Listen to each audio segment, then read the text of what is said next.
விஷயங்களிலேயுமே ஏதாவது ஒரு படிப்பினை இருக்கிறது.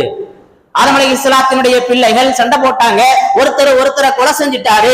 இப்ப கொலை செஞ்சவரை என்ன செய்யறதுன்னு தெரியல. என்ன செய்யறது, எப்படி அவரை அடக்கம் பண்றது?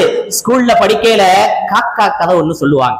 ஒரு காக்கா தண்ணி குடிக்க வரும், அந்த கூஜால தண்ணி கீழே இருக்கும், குடிக்க முடியாது.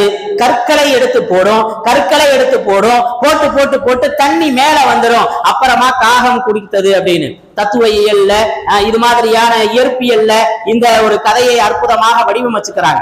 அதே மாதிரி காகா என்ன செஞ்சிச்சு, அங்க ஒரு அற்புத பாடத்தை கற்றுக் கொடுத்தது. இது மாதிரி தான் ஆதம் அலைஹிஸ்ஸலாத்தினுடைய பிள்ளைகளுக்கு காகம் ஒரு படிப்பினை கொடுத்தது.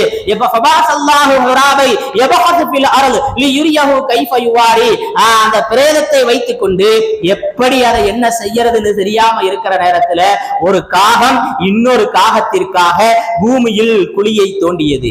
அந்த காகத்தை உள்ள போட்டுச்சு, அதை அப்படியே மூடி வச்சுச்சு. இதை பார்த்த மனிதன் எப்படி தஃபன் பண்ணணுங்கிறத விளங்கிக்கிட்டான்னு சொல்லப்படும். அல்லாஹ் எல்லா நிகழ்வுகளிலேயுமே ஏதாவது ஒரு பாடத்தை வைத்திருக்கிறான், ஒரு படிப்பினையை வைத்திருக்கிறான். உலகில் படைக்கப்பட்டிருக்கின்ற எந்த பொருட்களுமே வீணானது கிடையாது.